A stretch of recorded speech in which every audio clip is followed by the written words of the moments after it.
What's up, YouTube? Another day, another rant. Today I'm going to touch on the topic of police brutality and constitutional violations and unjustified killings, and I'm going to narrow the discussion in on one particular individual by the name of Elijah McClain. We will touch on Breonna Taylor. We will touch on Daniel Shavier. We will talk about Aurora, Colorado and their police department, and we will talk about the good cops. I also want to just briefly talk about why it is I am sketched out by police reports and why I don't always believe what I'm told, and why I don't think official sources can clear up any conspiracies that we might have. So, for today's video, the reason why I picked Elijah McClain was because I know, as we probably all suspect, that the media has a bag of tricks. Have you ever noticed that the major media networks in the United States, whenever there's a police killing that is unjustified, they tend to focus only on the stories where the victim of the killing is somebody who has a shoddy history? That is, that they have committed crimes and they do have a history with police, and maybe they weren't the most clean-cut person. The George Floyd protests are a perfect example. It's not that what Officer Chauvin did was okay. It was unacceptable. And I think everybody pretty much admits it. The problem is that when you have a guy like George Floyd who has a history, it diverts the focus away from what actually transpired at that moment on the street with that officer and with his fellow officers and with the EMTs, and it allows people to start talking about who George Floyd was, what he was doing wrong, did he have a criminal history, and that kind of thing, as if that excuses whatever happened on the street that led up to his death. Okay, and it doesn't. But the media does have this thing that they do where they like to focus in on individuals where it can be controversial. Okay, what I like to do is point out cases like with Elijah McClain or Breonna Taylor where it is not negotiable, not debatable, okay, and why it is that they killed this guy anyways. Okay, so if you don't know who Elijah McClain is, he was a 23-year-old massage therapist. He resided in the city of Aurora, Colorado. He was a violinist, and he would play for cats at the animal shelter. Okay, when he was put in a chokehold by police officers for walking down the street. What they thought he was suspicious. He was wearing a mask because he got cold easily, and they put him in a chokehold and ultimately injected him with ketamine, which led to his heart failure. He was begging, pleading for his life, begging them to let him go, that he would never hurt anybody, he didn't do violence, he was a vegetarian, he didn't believe in harming animals, didn't believe in harming people, wouldn't even hurt a bug. He was just like a good kid, okay? But they ended up killing him anyways. So that's my rant. It's about Elijah McClain. So the first injustice is the unjustified killing itself. Okay, how they handled him. Now, so why they even intervened with him in the first place was because he looked suspicious, aka they suspected him of being somebody that they were after. It turns out there had earlier that evening been a robbery at a store, and it was done by somebody wearing a mask who fit the description of Elijah McClain. They apparently had similarities enough where it warranted the officers intervening and just checking up on the guy. Okay, as they should have done, but they took it too far. I'm going to give you 3 stories where somebody was in the wrong place at the wrong time, or fit the description of somebody and wasn't put in a chokehold, wasn't injected with ketamine or shot at. And those 3 stories I'm going to give you are actually very personal. One was myself, one involved my older brother, one involved one of my best friends when I was growing up. So let's start with my friend. Walking at the age of, I believe I was about 12 years old, walking New Year's Eve in my hometown of Pasadena, California. I was out with some friends. My friend Peter, he got stopped. I guess I had assumed that he was somebody they were looking for. They had the guns out, were yelling at him, keep his hands up, that kind of thing. I don't remember, it was so long ago, exactly how he had fit the description, but I remember white t-shirt was one of the things that they were looking at that made them think he might have been the guy they were after. Didn't take them long to realize they had the wrong person. They let my friend go. And that was the end of that, okay? Didn't get choked out, didn't get injected with ketamine, didn't get shot at. He just fit the description of somebody that they were looking for. Okay, the second story was Monrovia, California. My older brother, Austin, he was out with some friends in his high school days. And they were up in the hills in Monrovia, smoking weed, doing whatever they were doing, you know, just being teenagers.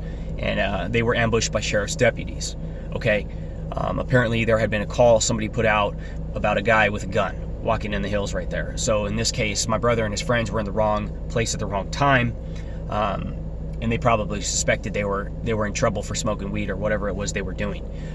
They had been escorted back to the sheriff's deputy squad car, and upon that walk towards the car, my brother noticed somebody walking with a gun, and he alerted the deputies, and first they immediately pursued the guy, but then they had realized that they had the wrong people in custody.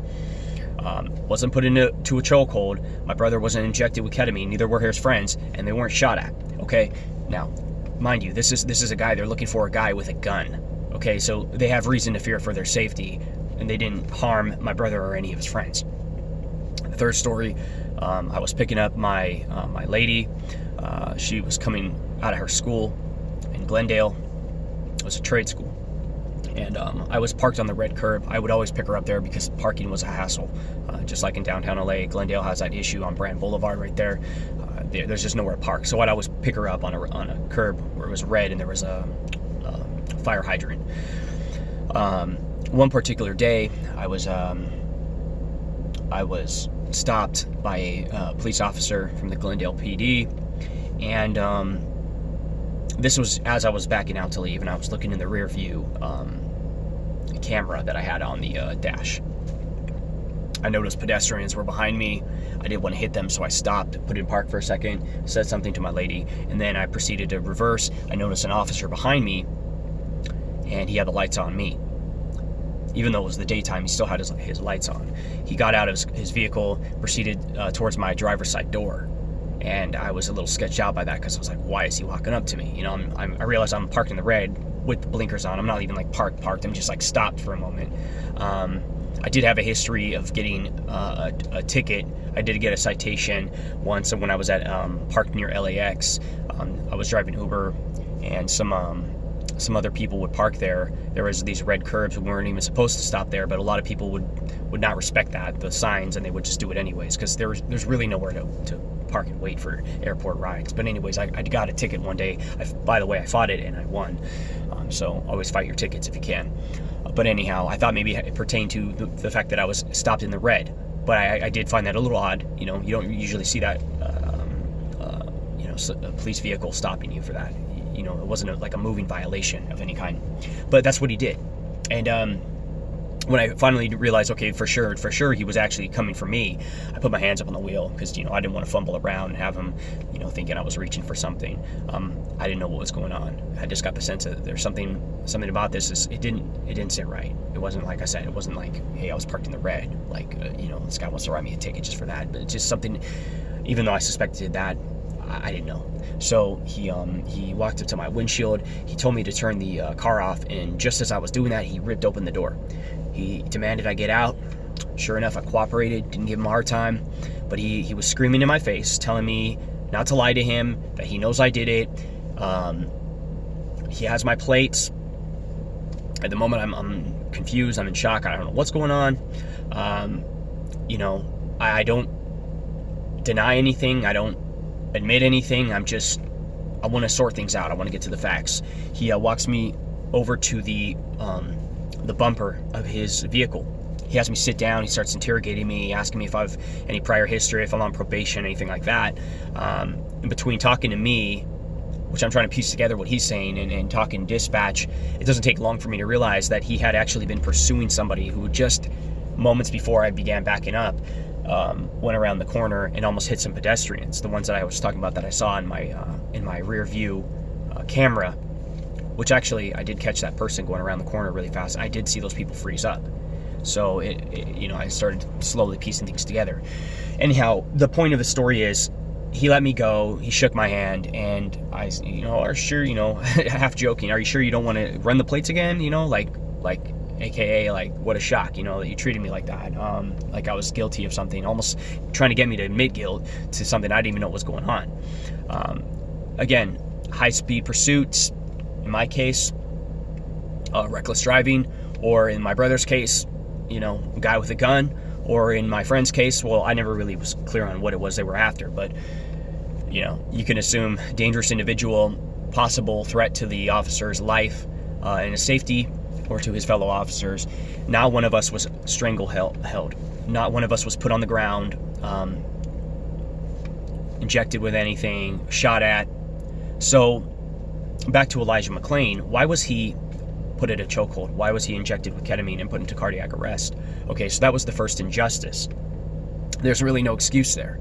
He was obviously not the type of guy who presented any threat. He was unarmed. He wasn't like a big bulky guy who could, manhandle the shit out of those officers. I'm not going to go so far as to say he was scrawny, but he was a skinnier dude, and he was already detained in handcuffs, just as George Floyd was, by the way. Detained in handcuffs on the floor and overwhelmed by more than one individual pinning him down, but he was still killed. Doesn't make any sense. First injustice. The second injustice I want to get into. 3 Aurora police officers were fired when they were caught on camera mocking the death of Elijah McClain. Why are you doing that? Again, one bad apple? No, this was multiple officers who killed Elijah McClain, and then multiple officers who were mocking his death and taking photos of it thinking it's funny. Okay, second injustice. Third injustice about Elijah McClain was that the coroner's report and the DA who was defending that were saying that they were actually arguing that Elijah McClain sustained 0 injuries. And one anchor on the CNN network was putting the DA's foot to the fire and saying, hey, well, how could he not have sustained injuries if he died in your custody? Okay, that literally defies common sense. So that's the third injustice is that the police and the DA, the court system, everybody involved here they were trying to whitewash the reports. Okay, now this is exactly what they did with Breonna Taylor. Okay, they if you look into that arrest, or I'm sorry, not arrest. If you look into the reports of her death, and I've looked into it. It's devoid of any kind of details. It doesn't give you any of the facts. It argues that she had sustained 0 injuries. Again, a whitewashed report. This is a whole different police department, another part of the United States. Hey, Ahmaud Arbery looked in that report. Again, it's pretty devoid of details. Now, look, here's the thing. Whenever I hear a suspicious case, like a police killing, or like a suicide, or an alleged suicide, or a mass shooting where I have questions, like something that the media, that the government and the police are telling us, or the FBI is telling us doesn't add up, it doesn't mesh with the facts on the ground, or the reports on the ground by eyewitnesses, and it sketches me out, I can no longer look at the FBI reports, or the police reports, or government reports, or what the media news networks are saying as the whole truth. I can't say, well, I have skepticism about what I'm hearing, or maybe a conspiracy of some sort. We could clear that up with official sources. Well, the truth is that we can't, because as you may know already, these reports, they whitewash things, they cover things up, they leave out key details.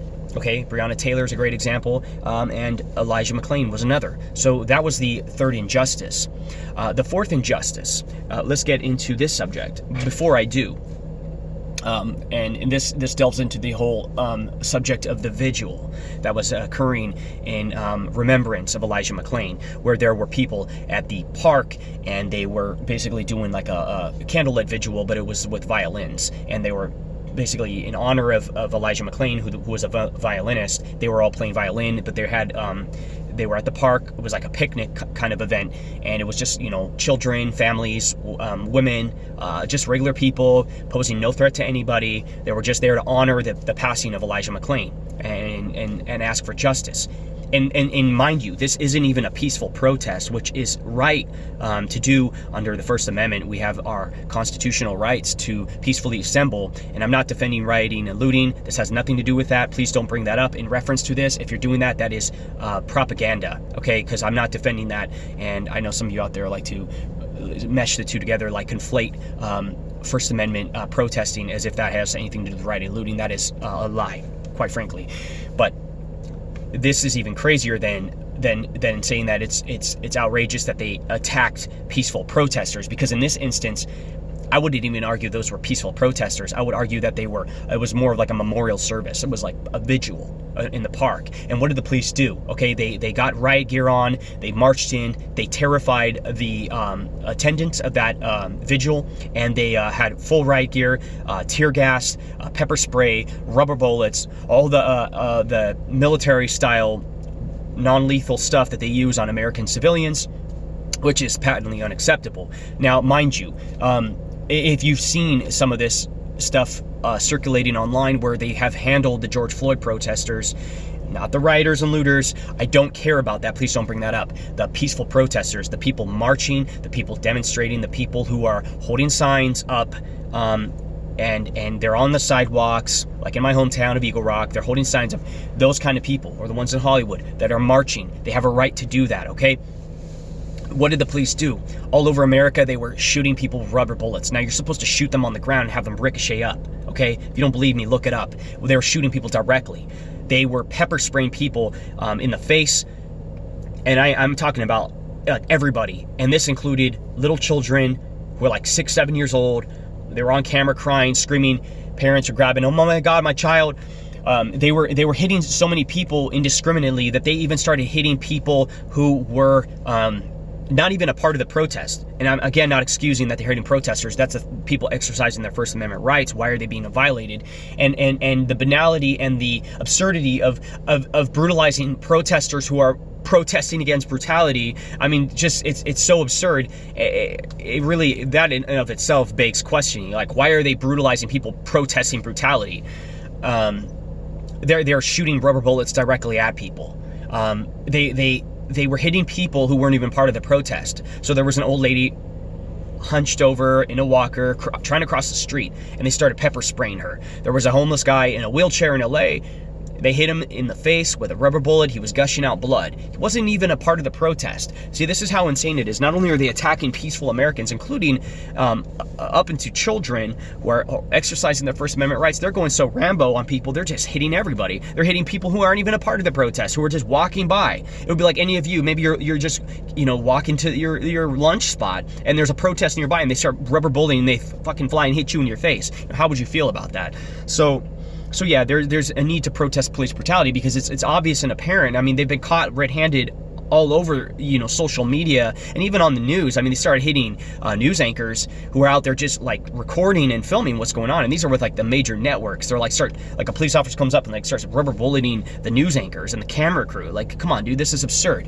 Okay, that's the fourth injustice. The fifth injustice, and it's probably one of the most troubling aspects to me of what happened to Elijah McClain, is that, did you notice the way they handled Elijah McClain, putting him down on the floor and putting him in the chokehold and putting ketamine in him and giving him cardiac arrest, killing him? Well, why don't they treat mass shooters like that? Why didn't they treat James Holmes in Aurora, Colorado, of all places, where Elijah McClain was killed by the police department there? Why didn't they handle James Holmes that way? He had gone to a movie theater with like a whole bunch of high-powered guns, like rifles and stuff, and like a 100-round magazine. He went to a movie theater, killed 12 people, injured 70 others. It was one of the worst mass shootings in history. And they detained him in his car, all drugged up, apparently. They detained him in his car and they peacefully arrested him. They didn't put him in a chokehold to kill him or inject him with anything or even shoot him. This is the first time police in this country have done that. There was that one Dylan Roof, that he walked into a black church, pretended to befriend a bunch of churchgoers, and then he unloaded and killed a bunch of people. When the police arrested him, he was a racist guy, by the way, killed a bunch of black church goers. When the police arrested him, they arrested him peacefully. They even took him to get a hamburger. Okay, and this stirred a lot of outrage and controversy about why they would do that. So to me, that's really another issue in and of itself, is the double standard here. Why is it that they peacefully arrest mass shooters or violent criminals, and then they allow somebody like Elijah McClain, who's just an innocent kid, essentially, to be strangled, held? That's a double standard. Now, back to the whole idea of the fishy police reports. Do I believe everything I was told about Aurora, Colorado, about the Dark Knight shooter? No, I don't. I think there was a lot of fishy things that happened that day. That would be a good subject for another video, okay? And the whole idea of the mass shootings and some of the things that I have looked into, just like the whole, call for police reform, that could be a subject for another video. Really quick, I do want to get on that subject of police reform. There has been calls to defund the police, okay? And this has pissed off a lot of people, particularly conservatives who tend to think simplistically that means that just basically we need to take the money away from the police, not give them money so that they don't have jobs as police officers anymore. Well, that's not actually what defund the police means, even though it might sound like that to you. You got to understand that the devil is in the details. You got to do your research. Not everything is a hashtag, not everything is a stereotype or a slogan. Just like what does the American flag mean to you, it might mean to you something different than it means to me or to somebody else. When you have a symbol, a color, a flag, a slogan, a hashtag, look beyond that. Stop being so simple-minded. Defund the police does not mean abolish the police. They're totally different things. And that doesn't necessarily even mean, qualified immunity or and police unions. There's a lot of different calls for reform, and some of it just delves into more shallow things like retraining and things like that. But again, another subject for another video. But just be aware that there are differences there, and not everything is the same. It's not so simple. So stop being simple-minded sheep. Next thing, Daniel Shavier. Okay, so this is another unjustified police killing that came up, and this was with a white man. Just a guy who was out doing work. Actually, he was an insect control guy. He was killed by a police officer in Arizona. He was begging for his life. He was unarmed. He was being shouted at by the police officer, who was basically saying he wanted to kill the guy, that there's a really high probability he's going to die right now. And then he was literally screaming conflicting orders to the guy. Didn't make any sense. He ended up killing him. This fucked up ass police officer, who's a piece of shit, had on his rifle etched, "You are fucked." It's like he had an urge to kill somebody. Okay. Now, one of my friends asked me, the same friend that asked me, do I believe in just getting rid of and abolishing the police? And I said no. I always give a more complicated answer anyways. But I said no, and I stand by that. I don't believe in abolishing the police, because for the simple fact that we need police resources for certain things. I mean, if there's a kidnapping or maybe like a carjacking and your child or cars, I don't know, taken out of state lines, who has the resources to deal with that? Obviously not the people. The police do.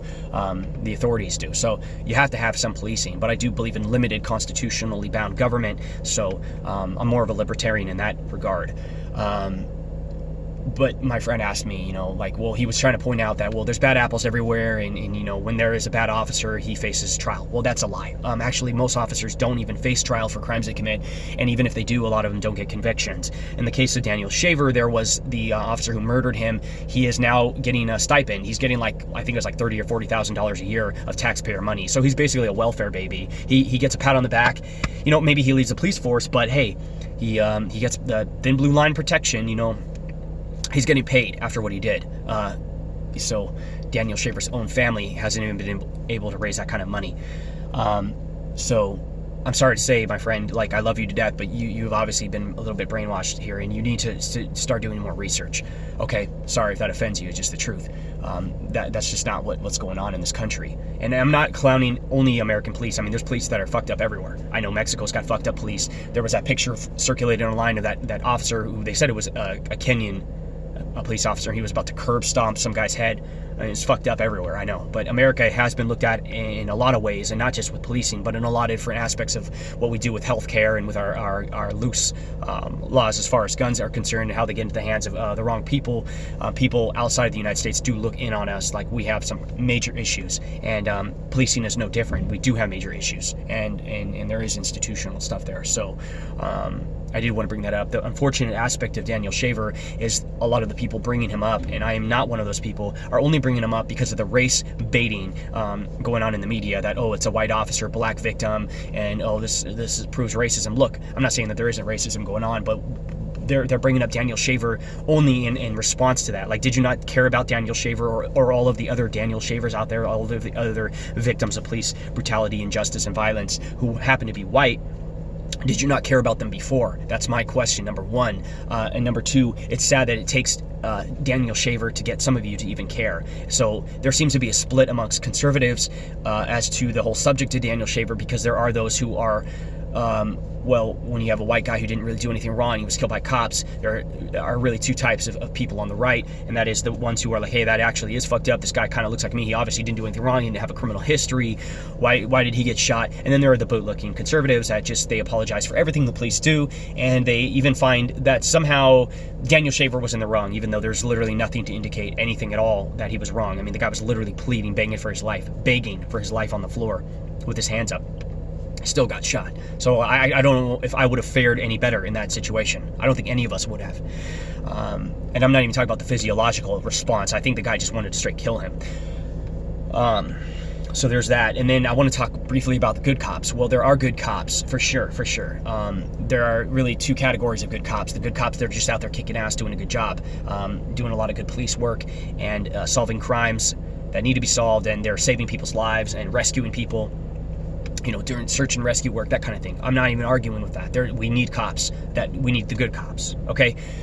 Then there are the good cops that speak out, okay, against injustice, speak out against their fellow officers or their police chief or the mayor or whoever. The problem is a lot of these people who do speak out, they get reprimanded, they get ostracized within their departments, they don't get back up, they are put on assignments that they weren't put on before, or taken off assignments, punished, reprimanded, or they're outright fired. And there are several cases of those. There was one officer in Buffalo, New York, who was fired for intervening in a chokehold.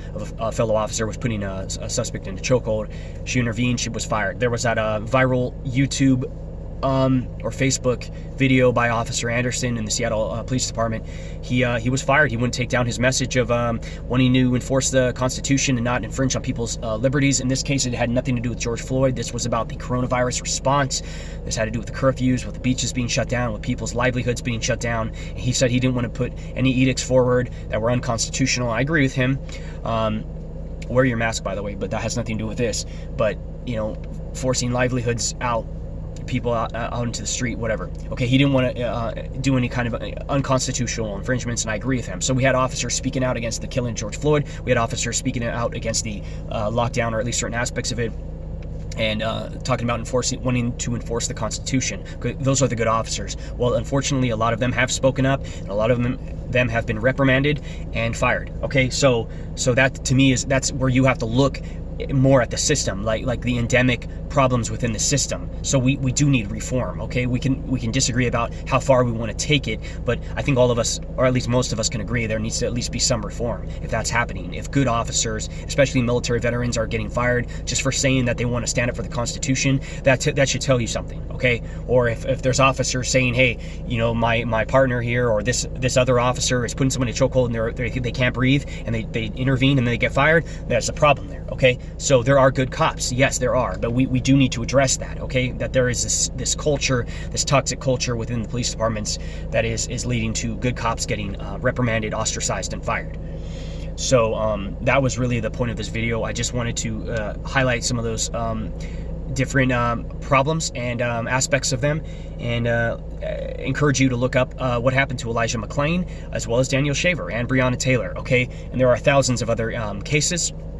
Some of them may seem a little worse than others, and yes, there's a lot of graphic video out there of their arrests, but I wanted to highlight that and my thoughts on the good cops and on what was going on. Of course, I'm going to make other videos discussing the whole defund the police and you know, some of the other things that are of interest to me and I find it to be a little bit problematic. One of those subjects is the mass shootings. We will get into that discussion again in another video. So that was, I hope, something you could take away from, and I wanted to primarily put this video out there for some of my patriotic friends and family, the ones who love waving the flag. Nothing wrong there. I love my colors too, and I will stand beside them, but just keep in mind that we are going to have differences of viewpoints, and that doesn't make any one of us more or less patriotic. Okay, so that's it. That's my video. And if I left anything out, again, it was minor. I think I got the main points across, and I will follow up in other videos. Cheers.